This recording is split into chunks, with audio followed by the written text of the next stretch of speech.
ರಾಷ್ಟ್ರೀಯ ಕಾಂಗ್ರೆಸ್ ಪಕ್ಷದ ಲೋಕಸಭಾ ಚುನಾವಣಾ ಪ್ರಚಾರ. ಚಿಕ್ಕಮಗಳೂರು ಜಿಲ್ಲೆ ತರೀಕೆರೆ ತಾಲೂಕು ಲಕ್ಕವಳ್ಳಿ ಹೋಬಳಿ ಲಕ್ಕವಳ್ಳಿಯಿಂದ ರಂಗೇನಹಳ್ಳಿ, ಬಾವಿಕೆರೆ, ಎಂಸಿಹಳ್ಳಿ, ಹುಣಸಘಟ್ಟ ಮಾರ್ಗವಾಗಿ ಲಿಂಗದಹಳ್ಳಿಯವರೆಗೆ ಲೋಕಸಭಾ ಚುನಾವಣೆಗೆ ಮತಯಾಚನೆಯಲ್ಲಿ ಕಾಂಗ್ರೆಸ್ ಪಕ್ಷದ ಅಭ್ಯರ್ಥಿಯಾದ ಕೆ. ಜಯಪ್ರಕಾಶ್ ಹೆಗಡೆಯವರು ಹಾಗೂ ಮಾನ್ಯ ಶಾಸಕರಾದ ಜಿ. ಎಸ್. ಶ್ರೀನಿವಾಸರವರು ಕೂಡ ಮತಯಾಚಿಸಿದರು.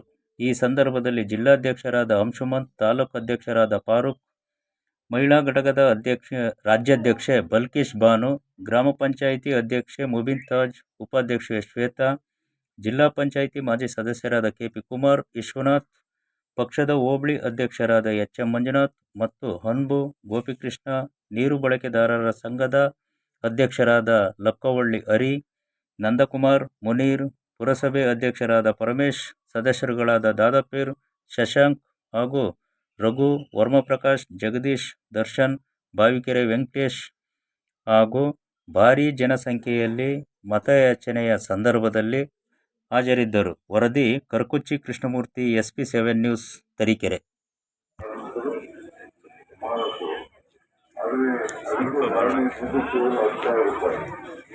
ಅದನ್ನೇ ಜಾಸ್ತಿ ಮಾಡಲಿಕ್ಕೆ ಪ್ರಯತ್ನ ಮಾಡಿದ್ದು ನಾನು ಸಂಸದನಾದಾಗ 10,000 ಜೊತೆಗೆ ಅದನ್ನ ಅಧಿಕಾರಿಗಳ ಮಧ್ಯೆ ಚರ್ಚೆ ಮಾಡಿ ಒಂದು ಕಾನೂನು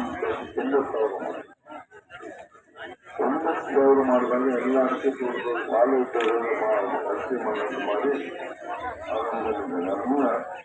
ಇದು ಮುಂದಿನ ನಡೆಯುವ 26/4/2024 ನಡೆಯುವ ಲೋಕಸಭಾ ಚುನಾವಣೆಯಲ್ಲಿ ಕಾಂಗ್ರೆಸ್ ಪಕ್ಷದ ಅಭ್ಯರ್ಥಿಯಾಗಿ ಸ್ಪರ್ಧಿಸಿರುವಂತಹ ನಮ್ಮ ನಿಮ್ಮೆಲ್ಲರ ನೆಚ್ಚಿನ ನಾಯಕರು, ಸಜ್ಜನರು, ಸರಳತೆ ವ್ಯಕ್ತಿಯಾದಂತಹ ಸನ್ಮಾನ್ಯ ಕಾಂಗ್ರೆಸ್ ಪಕ್ಷದ ಅಭ್ಯರ್ಥಿಯಾಗಿ ಕಾಂಗ್ರೆಸ್ ಪಕ್ಷದ ಅಭ್ಯರ್ಥಿಯಾಗಿರುತ್ತದೆ. ಅವರಿಗೆ ತಾವೆಲ್ಲರೂ ಅತಿ ಹೆಚ್ಚಿನ ರೀತಿಯಲ್ಲಿ ಬೆಂಬಲ ತಿಳಿಸಿಕೊಂಡಿದೆ.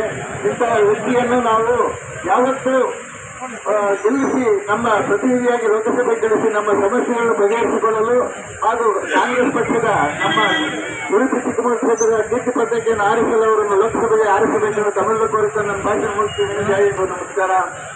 ಇದೇ 26ನೇ ತಾರೀಕು ನಡೆಯತಕ್ಕಂಥ ಲೋಕಸಭಾ ಚುನಾವಣೆಯ ನಮ್ಮ ನಿಮ್ಮ ನೆಚ್ಚಿನ ಅಭ್ಯರ್ಥಿಯಾದಂಥ ಜಯಪ್ರಕಾಶ್ ಹೆಗಡೆಯವರು ನಮ್ಮನ್ನ ಮತಯಾಚನೆ ಮಾಡಲು ಇವತ್ತು ಲಕ್ಕವಳ್ಳಿಗೆ ಬಂದಿದ್ದಾರೆ.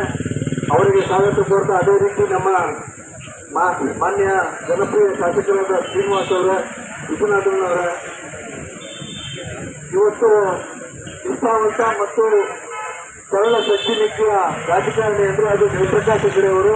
ಅವರಿಗೆ ನಮ್ಮ ಅಮೂಲ್ಯವಾದ ಮತಗಳನ್ನು ಕೊಟ್ಟು ನಿರ್ಧರಿಸಬೇಕಾಗಿ ತಮ್ಮಲ್ಲಿ ಕೇಳಿಕೊಳ್ತೇವೆ. ಇಂದಿನ ಸಂಸದರು ಸುಮಾರು 10 ವರ್ಷ ಮಾಡಲಿಲ್ಲದನ್ನ ಇವರು ಕೇವಲ 2 ವರ್ಷದಲ್ಲಿ ಅವರ ಕೆಲಸ ವೈಖರಿಯನ್ನ ನಮ್ಮಲ್ಲಿ ತೋರಿಸಿದ್ರು. ಅದೇ ರೀತಿ ಮುಂದೆ ಅವರಿಗೆ ಅಧಿಕಾರ ಸಿಕ್ಕಿದ್ರೆ ನಮಗೆ ಅನುಕೂಲ ಆಗುತ್ತೆ ಅಂತ ತಮ್ಮಲ್ಲಿ ಕೇಳ್ಕೊಳ್ತಾ ನಿಮ್ಮ ಅಮೂಲ್ಯವಾದ ಮತವನ್ನು ಅವರಿಗೆ ಕೊಟ್ಟು ಬೇಗರಿಸಬೇಕು ಅಂತ ತಮ್ಮಲ್ಲಿ ಕೇಳ್ಕೊಳ್ತಾ, ಹೆಚ್ಚಿನ ಅಭ್ಯರ್ಥಿಯವರು, ಮಾಜಿ ಮಂತ್ರಿಯವರು, ಸಮಾಜವಾದಿ ಸಿದ್ಧಾಂತವನ್ನು ನಮ್ಮಲ್ಲೇ ಅಳವಡಿಸಿಕೊಂಡಿರ್ತಕ್ಕಂಥ ಮಹಾನ್ ವ್ಯಕ್ತಿ, ಚಿಕ್ಕಮಗಳೂರು ಕ್ಷೇತ್ರದ ಲೋಕಸಭೆ ಅಭ್ಯರ್ಥಿಯಾಗಿರ್ತಕ್ಕಂಥ ಜಯಪ್ರಕಾಶ್ ಹೆಗಡೆಯವರೇ, ತರೀಕೆರೆ ತಾಲೂಕಿನ ಅಚ್ಚುಮೆಚ್ಚಿನ ಶಾಸಕರಾಗಿರ್ತಕ್ಕಂಥ ಸೋದರರು ಶ್ರೀನಿವಾಸ ಅವರೇ, ಈ ತಾನೇ ತಮ್ಮನ್ನು ಉದ್ದೇಶಿಸಿ ಮಾತಾಡಿರ್ತಕ್ಕಂಥ ಅನುಭವ ಅವರೇ, ಕುಮಾರ್ ಅವರೇ, ಎಲ್ಲ ಪಕ್ಷದ ಮುಖಂಡರೇ, ಇಲ್ಲಿ ನಡೆದಿರ್ತಕ್ಕಂಥ ಎಲ್ಲ ಪಕ್ಷದ ಕಾರ್ಯಕರ್ತರೇ, ಮಹಿಳೆಯರೇ, ಗ್ರಾಮ ಪಂಚಾಯಿತಿ ಅಧ್ಯಕ್ಷೆ, ಉಪಾಧ್ಯಕ್ಷೆ, ಸದಸ್ಯರು ಎಲ್ಲರಿಗೂ ನಮಸ್ಕಾರ. ಈಗ ತಾನೇ ದೇವರು ಪ್ರದರ್ಶನ ಮಾಡಿ ಆಂಜನೇಯ ಸ್ವಾಮಿ ಅವರಿಗೆ ನಮಸ್ಕರಿಸ್ತಾ, ಜಯಪ್ರಕಾಶ್ ಹೆಗಡೆಯವರು ತಮ್ಮ ಕ್ಷೇತ್ರಕ್ಕೆ ಈ ಕಾಂಗ್ರೆಸ್ ಮೇಲೆಗೆ ಬಂದು ಮಾಡಲು ಬಂದಿದ್ದಾರೆ. ಇವತ್ತು ದೇಶದ ಪರಿಸ್ಥಿತಿ ನಿಮಗೆಲ್ಲ ಗೊತ್ತಿರ್ತಕ್ಕಂಥದ್ದು. ನಮಗೆ ಯಾವ ಥರ ಅಭ್ಯರ್ಥಿಗಳು ಬೇಕು, ಯಾವ ಪಕ್ಷಗಳು ಬೇಕು ಅಂತ ಹೇಳಿ ಈಗಾಗಲೇ ತಾವೆಲ್ಲ ಮನಸ್ಸು ಮಾಡಿರ್ತಕ್ಕಂಥ ಮಾಧ್ಯಮಗಳ ಮೂಲಕ ನಾವೆಲ್ಲ ನೋಡಿದ್ವಿ. ಸಮಾಜದಲ್ಲಿ ಬಿಜೆಪಿ ಪಕ್ಷದವರು ಹಲವಾರು ತಮ್ಮದೇ ಆದ ಶೈಲಿಯಲ್ಲಿ ಜಾತಿ, ಧರ್ಮ, ಆಹಾರ ಎಲ್ಲ ವಿಷಯಗಳನ್ನು ನಾನಾ ತರಹದ ಅನಗತ್ಯ ವಿಷಯಗಳನ್ನು ಹೇಳಿ ಸಮಾಜವನ್ನು ಹೊಡೆಯುವ ಒಂದು ಕುತಂತ್ರವನ್ನು ಮಾಡಿಕೊಂಡು ಈ 10 ವರ್ಷ ಆಡಳಿತವನ್ನು ಮಾಡಿದ್ದಾರೆ. ಆದರೆ ನಮ್ಮ ಪಕ್ಷದಿಂದ ಈ ರಾಜ್ಯದಲ್ಲಿ ಈ ಸಭೆಯಲ್ಲಿ ತಮಗೆಲ್ಲ ಅಭಿನಂದನೆ ಸಲ್ಲಿಸ್ತೀನಿ.